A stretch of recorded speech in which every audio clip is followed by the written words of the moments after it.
Hi, welcome to Toothpickings. I'm Brian. My sign is Fang. And I say sign because if you are a subscriber to astrology, you probably hear the term the stars have aligned in such and such a way. Well, sometimes the years align as well. And 2022 is just one of those years. It's the year of the vampire, the annum of the undead. It's hot Vamp Summer.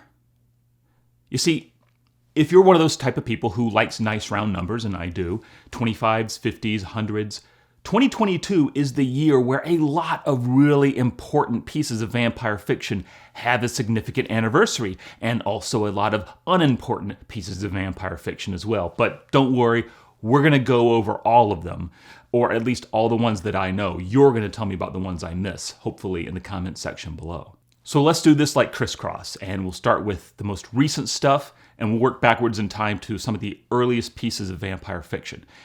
And it all starts with Buffy the Vampire Slayer. Yes, Buffy the Vampire Slayer first aired 25 years ago. 25 years ago from when I record this. If you're getting to this late, tough. It's, of course, based on a movie that came out 30 years ago. And Buffy really did something interesting with vampires. I mean, there had been teenage vampire stories before, but they all kind of ignored high school, which that's a tough thing to have a story about teenagers and not acknowledge the existence of high school. Were there even schools in Santa Carla where the Lost Boys took place? Anyway, hey, Lost Boys turns 35. That's somewhat numerically significant, right? 25 years ago was also the film adaptation of Stephen King's The Night Flyer, and you didn't see it and I didn't see it, and we are in the majority there. I think we should leave it that way. 30 years ago, if you're 30 or if you're 29, congratulations on being conceived after your parents saw Bram Stoker's Dracula, directed by Francis Ford Coppola. Has aged well. Not terribly well received when it came out, to my recollection, but has kind of garnered a little bit more of a following as time has gone on. I mentioned Lost Boys earlier. They came out 35 years ago. Also, Near Dark, 35 years old. Now, I promise I'm not going to do like these 5-year marks much anymore. Just for the more recent stuff, we're going to start getting into some older films. Get on with it. But first, Goths, I know you're there. I know you're watching. Thanks for being a part of this journey. Happy 40th birthday to your Genesis. Bauhaus's Bela Lugosi's Dead came out 40 years ago. That's right. The joke I used to tell is that they started recording the song in 1982 and they just finished the first take last year. And you might not think that's a very funny joke, but Peter Murphy laughed at it. And Peter Murphy has an impeccable sense of humor, as anyone who's ever seen him storm off stage knows. Okay, no more of these 5-year, 10-year marks. We're getting to the big anniversaries now. 1972, 50 years ago from when I record this. We have a few films that come out. We have Daughter of Dracula, an Italian film, and we have the almost as forgettable Dracula AD 1972. Controversy opinion, worst Christopher Lee film. Worst Christopher Lee Dracula film, I should say. But 1972 does bring us a couple memorable big hitters. We have The Night Stalker, comes out in 1972. That's the first Kolchak movie. Now, Kolchak, for those of you that don't know, this is Darren McGavin before Christmas Story, right? My generation knows him from A Christmas Story, but he was previously an investigative journalist who kept coming across monsters and weird mythological creatures, and on the way inspired the creation of the X-Files. I mean, that's really how this happened. That's how the X-Files came to be, was Kolchak, which all began with The Night Stalker, a made-for-TV movie in which he had a series of murders happen in LA and turned out to be, let's say maybe there was some vampire involvement, possibly. Then there's a film that's close to my heart. 1972 brought us Blackula, what I think might be the most underrated vampire character ever to appear in film. Makes his appearance 50 years ago. Blackula pioneered a lot of firsts. Now, I've been spending a lot of my year dealing with Blackula, trying to get my arms around it. That's why you haven't seen as much of me this year. I've been interviewing the director. I've been trying to chase down one of the surviving screenwriters. I've been going through some archives of American International Pictures. I got some stuff for you on Blackula. I'm not going to talk about it here because we got hundreds of years of stuff to deal with. but at some point, I'm going to bring you something on Blackula. If you happen to be tuning in later this year, I'll be speaking at some conferences and I'll be publishing some papers in some journals relating to Blackula. We'll talk more about that.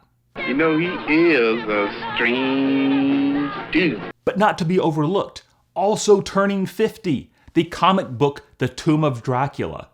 This is the comic that brought Dracula not only back into the Marvel Universe, but also gave us Blade. Blade happens because of The Tomb of Dracula. Blade does not appear 50 years ago. He comes out in 1973, but the comic book that he was a part of that delivered him to us first started in 1972. Old joke, not original. The comic book created by Marv Wolfman, so the best vampire in comics brought to us by a Wolfman. 75 doesn't give us a whole lot. We have a Ray Bradbury short story called The Homecoming. Perfectly serviceable short story with some touches on vampires, but, 75 years, not a hallmark year for vampires. Unlike 100 years ago, 1922. Oh, you're going to like 1922. All you Cthulhu acolytes, you will know that a certain problematic horror author put out a short story called The Hound in 1922. Now, there's wiggle room on whether The Hound is a vampire tale, and you tell me what your take is. I think that we are maybe 5 pages away from it being very clear that there is a vampire in the story. The story kind of cuts off right before we would have known that for sure. I think it points at it. I think it hints at it. I think there are elements in there that seem to be borrowed from earlier vampire tales, and that seems to be the direction the story was going. I don't know. I could be wrong. Maybe The Hound is not intended to be a vampire story. I know there are a lot of people who are really into Lovecraft who will have an opinion about it, so go ahead and share that opinion with me, but only share that opinion. I don't want to hear what you think about anything else having to do with Lovecraft. He's a problematic guy. There's also the T.S. Eliot poem, The Wasteland. Now, this is definitely not a poem that contains a vampire, but it has allusions to vampires. And it's actually a really cool poem. I'll read you a section of it. A woman drew her long black hair out tight and fiddled whisper music on those strings. And bats with baby faces in the violet light whistled and beat their wings, and crawled head downward down a blackened wall, and upside down in air were towers, tolling reminiscent bells that kept the hours, and voices singing out of empty cisterns and exhausted wells. Not to be overlooked, Mila Nurmi, Vampira, would have turned 100 this year. And fun fact, I just found out that she spent her formative years just up the road from where I live. I haven't figured out the street and I haven't figured out the house, but I'm going to, and then someone's going to have their privacy invaded by a certain toxic fanboy taking pictures of their front lawn when I figure it out. Also born 100 years ago, Christopher Lee. Christopher Lee, remember him from Dracula AD 1972? Well, he starred in, I'm going to say, 10 Hammer films off the top of my head as Dracula. I think he's racked up the most cinematic performances as Dracula. So the most times playing Dracula on film. I'm pretty sure that is Christopher Lee. Unless there's some kind of real low budget horror videos where maybe there was a Dracula, but I don't think so. I think Christopher Lee holds that title. To many people, he is the cinematic Dracula. Whereas to people like me, it's Bela Lugosi. To others, it's Christopher Lee. And other people, it's Gary Oldman. But you know what? Every generation gets its Dracula. Christopher Lee just happens to have played it enough times that he hit more than one generation, right? Now my revenge is complete. 100 years also brings us to a big milestone. You can't dismiss the importance of Nosferatu. The German silent horror film came out in February of 1922. Came out between the wars. It has been open to multiple interpretations, not all of them kind, Some of them very harsh. I have a more generous view of the film, but that's just me. We're not here to dissect and do literary analysis, though. We're just here to talk about the importance of this film and how much it affected everything that came after it. I mean, would we have vampires that were vulnerable to the sun were it not for Nosferatu? I don't think so. By the way, if you have not seen Nosferatu, keep in mind it is a silent film from 100 years ago. It is slow in parts. Yeah. There are parts that you will be looking at your phone during, but there are parts that are still genuinely, I think, terrifying, especially if you see it with the right score. So my advice to anyone who has not seen Nosferatu, first of all, how did you find this channel without seeing Nosferatu? But second of all, see it with a good live accompaniment. It really will change your experience.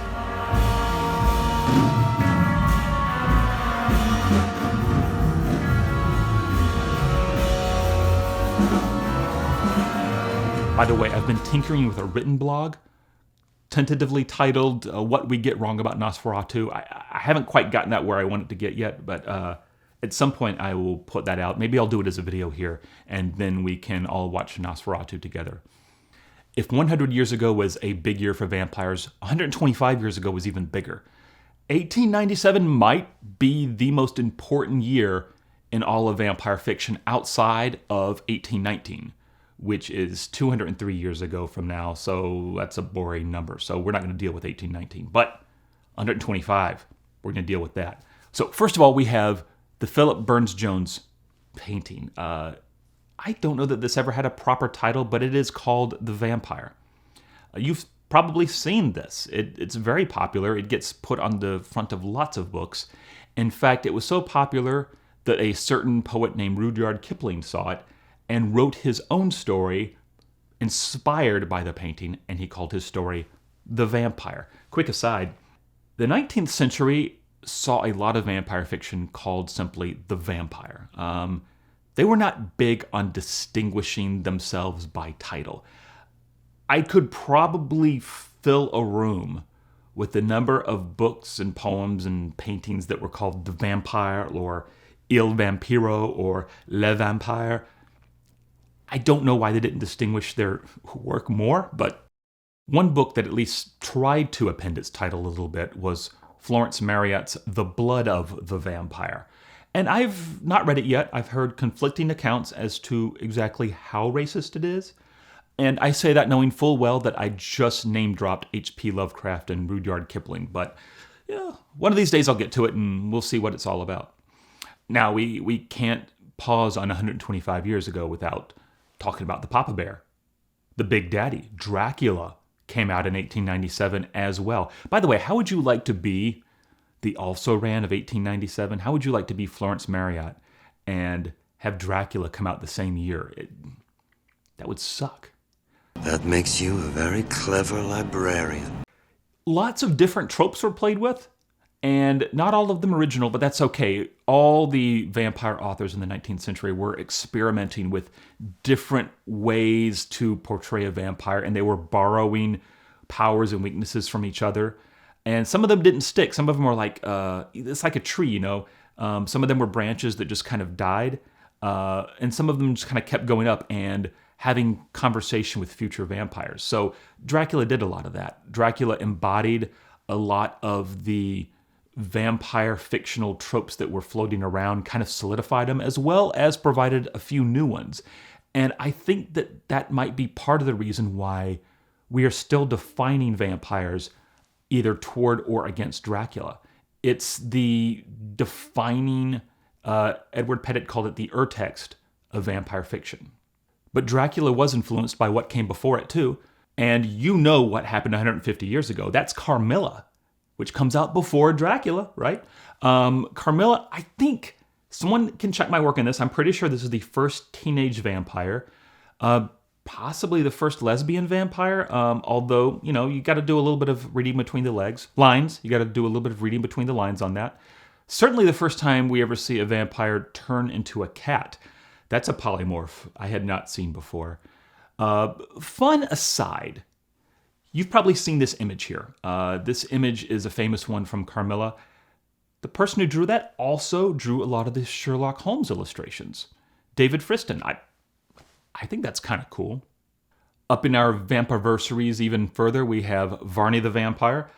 Controversial whether it's the first vampire novel, but it's certainly one of the longest. I mean, it's thick, small print. And some of it is a bit of a challenge. Like, take this paragraph. Do you need a minute with this paragraph? Should I leave you with this for a moment? Because it took me a few reads. There's a lot of these in Varney. And this might be why it has been difficult to adapt. Lots of people have tried to adapt Varney to the screen or to the radio, and it's tough. I think it defeats a lot of artists. I would love to see an abridged Varney created. I would love to create an abridged Varney, but I ain't doing that shit for free. That's going to take a year or 2 years. That's time off your life, man, right there. Anyway, Varney does have some incredible scenes, and it's clearly influential on what came after it. There's moments in Varney that I still reflect on and I think about, and I'm like, why haven't I seen that rehashed in a newer vampire story? Because that was cool. That needs to come back. And that's why I think someone should abridge Varney. Not me. Not me. I don't want the work. That's a lot. You should do that, though. You should totally take that job on, and I'll see you next decade when that gets happened. Define that thing you said. This brings us to the oldest piece of vampire fiction on the list. We have Goethe's Bride of Corinth, a poem from 225 years ago. It's based on an even older Greek story, but here's the thing. The Greek stories definitely had revenants, but they didn't have what we would really recognize as being vampires. Goethe's story does. Now, it's not exactly like a vampire that you would recognize in the 21st century. It's different, but it has all the major check marks on it. So it's a vampire. From my grave to wander I am forced, still to seek the good's long severed link, still to love the bridegroom I have lost, and the lifeblood of his heart to drink. When his race is run, I must hasten on, and the young must neath my vengeance sink. The Bride of Corinth was really well celebrated in its time, certainly more so than my reading of it justifies. But, we were really close to having the first vampire poem, Der Vampir, celebrate its 275th anniversary. But it's a year away. So close. But you know what? I should do a toothpickings just on Ossenfelder's Der Vampir, mostly because I like saying Der Vampir. I don't know. I mean, like it's the 2000s, and I think it's funny. So these are the major works that are celebrating significant anniversaries this year. There are some others that are, they have anniversaries, maybe less significant. I'm going to put some of these on screen right now. I'm not going to sit here and narrate each one of these and go into any detail on them. But some of these some of these you probably should know, some of these you can ignore. It's fine. Don't feel like you have to rush out and watch every piece of vampire fiction. I don't. People are always disappointed when they find out I have not seen as many movies as them or read as many books as them. It's fine. Enjoy what you enjoy and deal with that. But also like my videos. That's very important. So look, I'm sorry it took this to drag me out of my coffin. I assure you, I have been working on vampire-related stuff. It's just not anything that I was quite ready to bring to YouTube yet. I am going to make a big sweeping effort to put out at least a couple more videos this year so that I can say that, yes, I was creating some kind of content here in 2022. I would hate for Hot Vamp Summer, the year of the vampire, to go by with nothing from Toothpickings. But rest assured, when this is all said and done, I'm hoping to have something good that I can bring to you and share with you, and we'll all be happy with that. I'm not good at sign-offs.